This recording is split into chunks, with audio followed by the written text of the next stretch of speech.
കേരളം കണ്ടിട്ടില്ലാത്ത, സമാനതകളില്ലാത്ത നീറുന്ന വിജയം നേടിയിരിക്കുകയാണ് ഈ പെൺകുട്ടി.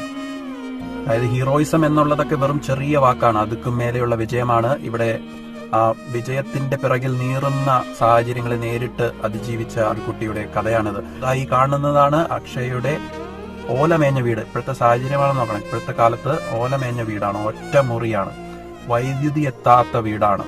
മൂത്ത ചേച്ചിക്ക് ഹൃദയ സംബന്ധമായ രോഗമാണ്. ചികിത്സിക്കാൻ പണമില്ലാത്തതുകൊണ്ട് ഓപ്പറേഷൻ ചെയ്യാൻ പറ്റാതെ നിൽക്കുകയാണ്. കാശില്ലാത്ത കാരണം ചേച്ചി നേരത്തെ പഠനം ഉപേക്ഷിച്ചു.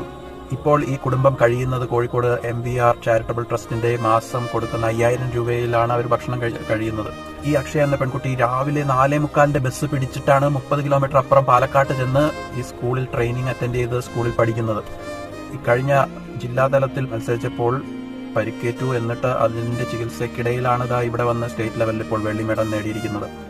അപ്പൊ ഇത്രയും പല ദുരിതങ്ങളും പ്രയാസങ്ങളും അതിജീവിച്ച് അതിനെല്ലാം തരണം ചെയ്ത് നേടിയ ഈ വിജയം എന്തായാലും ആഘോഷിക്കപ്പെടേണ്ടതാണ്. മലയാളികൾ ചേർത്ത് പിടിച്ച് അഭിനന്ദിക്കേണ്ടതാണ്. ഈ കുട്ടിയെ മലയാളികൾ ഏറ്റെടുക്കേണ്ടത് തന്നെയാണ്. അപ്പൊ ഇതിന്റെ മുകളിൽ വേറൊരു ഹീറോയിസം ഉണ്ടെന്ന് തോന്നുന്നില്ല. Big salute Akshaya.